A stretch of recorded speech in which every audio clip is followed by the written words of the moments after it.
Hi, John and Sue. This is a special message for you both. A very happy 50th wedding anniversary to you. Not many couples reach the golden biggie. Well done. However you managed to do your courting with the Cranhurst Brigade around, I'll never know.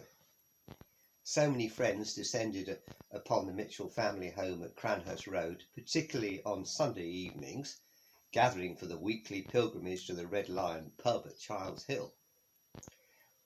When we invading friends were about, it was often time for you both to disappear, to get some, in inverted commas, privacy in Sue's bedroom, and nothing was heard for hours. Goodness knows what you got up to. Do you remember the mad parties? However did the Mitchell family manage to accommodate so many people in one house?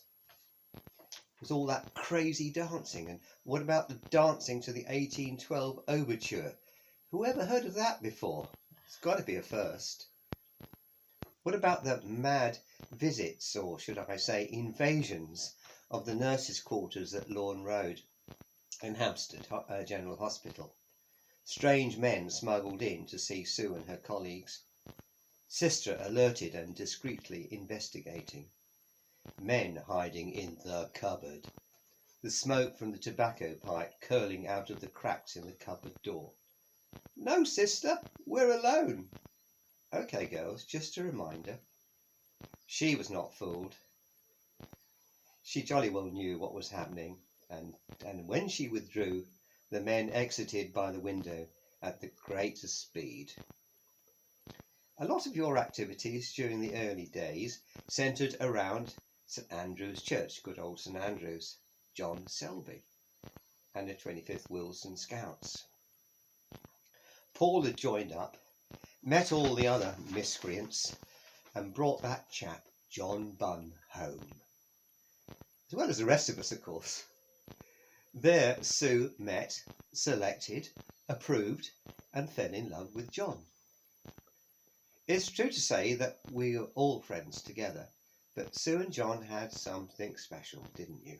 So it was not surprising that you tied the knot, as all good scouts do, John, tie knots, on the 1st of May 1971. Do you both remember when you bought the house at 63 Crundale Avenue? I'll never forget it.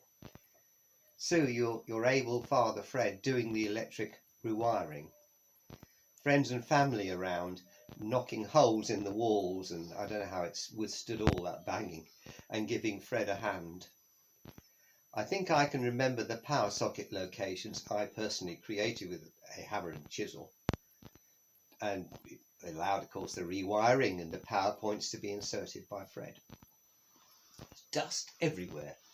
Refreshments, copious cups of tea or coffee, and also the odd stronger beverage. But a good time was had by all.